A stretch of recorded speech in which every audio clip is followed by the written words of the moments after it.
একজন film maker তার film making এর জায়গায় অনেস্ট বলেই যে একজন মানুষ হিসেবেও ঠিক ততটাই অনেস্ট হবে তার তো কোনো মানে নেই পাগলা ঘোড়া। তোমরা এই দুটো সত্তার মধ্যে গন্ডগোল করে ফেলো না please.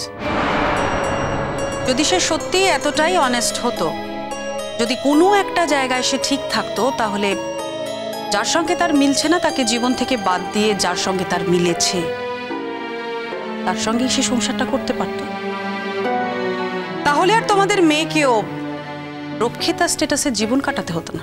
Just shut up, don't cross your limit.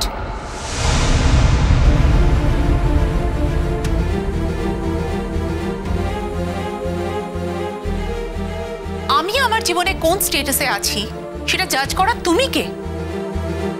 তোমাকে জাজমেন্টাল হতে কে বলেছে? Who are you to say all these things? Sorry দিদি ভাই, তোমার সামনে কথাগুলো বলে ফেললাম, তোমার শুনতে খারাপ লাগলো, আই এম সরি। কিন্তু সারা পৃথিবীর লোক তো তোমার সম্পর্কে এই কথাটাই বলে। আমাদের আত্মীয় স্বজন চেনা জানা বলে তো সবাই এই কথাটাই বলে যে তুমি নাকি সঞ্জয় ঘোষের রক্ষিতা হয়ে গেছো। এই কথাগুলো তো আমাদের কি শুনতে হয় দিদি ভাই? না, হয়তো হয়তো এই কথাগুলো তুমি অনেকবার শুনেছো, এইগুলো তুমি হয়তো কেয়ার করো না। এইগুলো শুনতে শুনতে তোমার গায়ের চামড়াটা হয়তো মোটা হয়ে গেছে, আমাদের তো হয়নি। আমার মেয়ে যখন আমার পারমিশনে এ বাড়িতে এসছে তখন তাকে অপমান করার কোনো অধিকার তোমার নেই। বাহ বাহ বাবা, বাহ বাবা, তোমার মেয়ে জাস্ট দুদিন এসেছে বলে এতদিনে কাজরির যা যা কন্ট্রিবিউশন ছিল ওটা এক বাক্যে ভুলে যেতে পারলে, তাই তো? না, তোমার যে ফ্যামিলিতে কন্ট্রিবিউশন আছে সেটা আমি স্বীকার করছি, সবাই স্বীকার করবে। তা বলে এই তো নয় তার জন্য তুমি আমার মেয়েকে আমার সামনে অপমান করতে পারবে, অসম্মান করতে পারবে। বেশ, তো তাহলে তুমি আমাকে একটু বুঝিয়ে দাও না বাবা, তোমার মেয়ে যে সম্পর্কটার মধ্যে জড়িয়ে রয়েছে সেই সম্পর্কটার পরিচয় কি?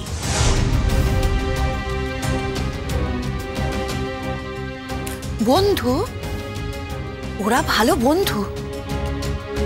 তোমাকে এভাবেই বা ভাবতে হচ্ছে কেন কাজরি? কারণ ওরা ওদের সম্পর্কটাতে শুধু বন্ধুত্বের মধ্যে আটকে নেই। কারণ সঞ্জয় ঘোষ তোমাদের মেয়ের কাছে মাঝে মাঝেই আসেন, রাত কাটিয়ে যান। কারণ সঞ্জয় ঘোষ একজন ক্রিয়েটিভ পারসন, তাকে সবটা মানায়, তিনি সমস্ত সমালোচনার ঊর্ধ্বে। কিন্তু এই কাজটাই যদি একজন সাধারণ মানুষ করতো তাহলে তো সে খারাপ হয়ে যেত।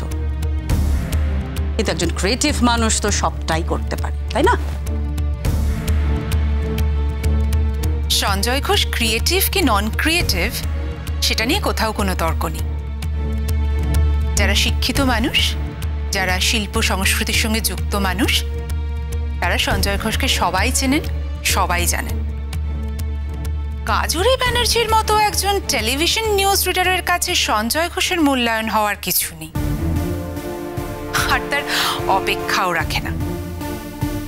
কিন্তু সঞ্জয় ঘোষের ব্যক্তিগত জীবন নিয়ে কাজরি ব্যানার্জির এত কেন মাথা ব্যথা? মানে সঞ্জয় ঘোষের ব্যক্তিগত জীবন নিয়ে কিন্তু কাজরি ব্যানার্জির কিছু এসে যাওয়ার কথা নয়, কিন্তু আমি দেখছি যে ভয়ঙ্করভাবে এত কিছু এসে যাচ্ছে। তাহলে কি ধরে নিতে হবে যে কাজরি ব্যানার্জির সঞ্জয় ঘোষের প্রতি কোনোদিন কোনো ক্রাশ ছিল? You just shut up.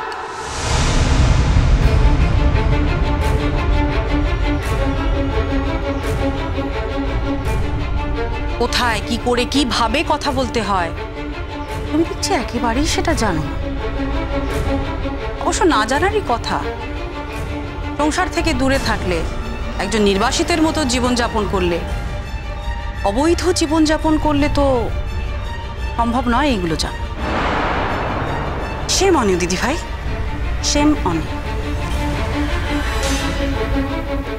আমি তো বলবো शेम ऑन यू কাজরি। তুমিই তো আমার কথাটা প্রমাণ করে দিচ্ছ। নাহলে দুটো মানুষের ব্যক্তিগত সম্পর্ক নিয়ে তোমার এত মাথা ব্যথা কিসের? তোমার এত দায়ী বা কিসের? কিসের দায় তোমার? আমায় কেউ রক্ষিতা বলুক, আমায় কেউ সঞ্জয় ঘোষের বান্ধবী বলুক, কি এসে যায় তাতে তোমার? এসে যায় তার কারণ তোমার সঙ্গে আমার এখনো একটা সম্পর্ক রয়ে গেছে, যেটা আমি চাইলেও, যে সম্পর্কটাকে আমি চাইলেও অস্বীকার করতে পারি না দিদি ভাই। কাজরি, তুমি তো এভাবে কথা বলার মেয়ে না। তুমি কেন হঠাৎ এভাবে কথা বলছো? তুমি কিন্তু কন্টিনিউয়াসলি দিদিভাইয়ের সঙ্গে এরকম ভাবে কথা বলছো বৌমনি। আমি সত্যি তোমার থেকে এটা এক্সপেক্ট করিনি। আমি কিন্তু তোমার সঙ্গে তোমার এই ব্যবহারটাকে মেলাতে পারছি না। বাড়ির প্রত্যেকটা মানুষ যখন এই সিচুয়েশনটার একটা সলিউশন খুঁজছে, একটা মীমাংসা খুঁজছে, তখন তুমি এভাবে বারবার দিদিভাইকে বিদ্রোহ করছো কেন?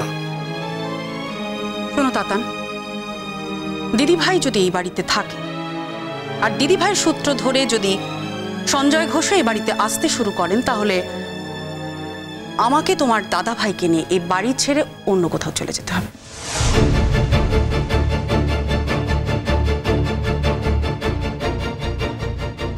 সঞ্জয় ঘোষে যাওয়ার অনেক জায়গা আছে কাজরি। এই ব্যানার্জি বাড়িতে না এলেও চলবে। আর মিমিও পরগাছা নয়। মিমিকে যে এ বাড়িতে থাকতেই হবে, এ বাড়িতে না থাকলে তার একদিনও চলবে না, এমনটা তুমি ভাবলে কি করে? Just a minute. মিমির এ বাড়িতে অবাধ গতিবিধি থাকবে।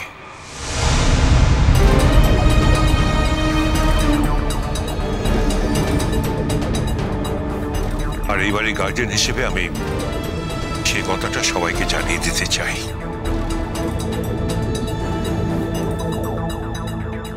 আর তাতে যদি সত্যিকারের কোনো অসুবিধে থাকে, তাহলে সেই ব্যাপারটা তাকেই বিবেচনা করতে হবে। কারোর কোনো অসুবিধা আছে বলে আমার মেয়ে আমার বাড়িতে আসবে না, সেটা আমি অ্যাকসেপ্ট করে নিতে পারবো না। কারণ আমার জীবনে আমার মেয়ের উপস্থিতিটা অত্যন্ত ভাইটাল। আমি চাই আমার মেয়ে আমার কাছে থাকুক। আর আমার মেয়ে যদি এই বাড়িতে আসা যাওয়া করে, সো ইটস ন্যাচুরাল যে তার বন্ধু বান্ধব এই বাড়িতে থাকবে, আসবে।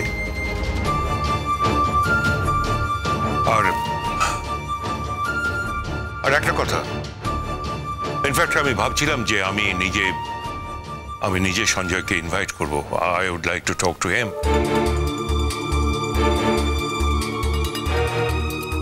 আর কাজরি, তোমার যদি তাতে কোনো অসুবিধে থাকে, দেন ইউ হ্যাভ টু।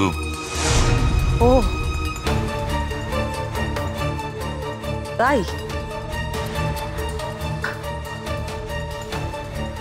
এত দূর?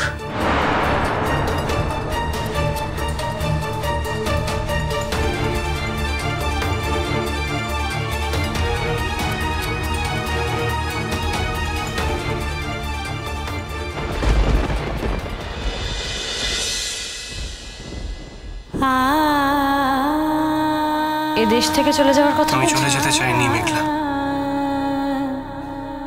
আমি চলে যেতে বাধ্য হয়েছি।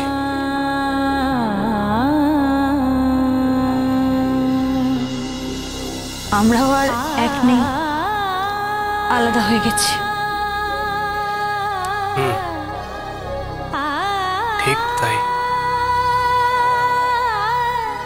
এনিওয়ে, আমি যদি কোনোদিনও তোমাকে হার্ট করে থাকি, তার জন্য আমি ক্ষমা প্রার্থী।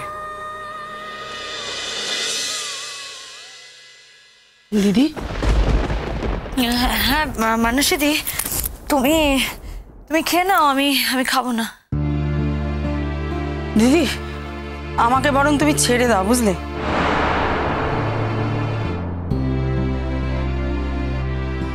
তোমার উপর আমার কিসের জোর মানুষিদি? তুমি যেতে চাইলে চলে যাবে। নদী নদী।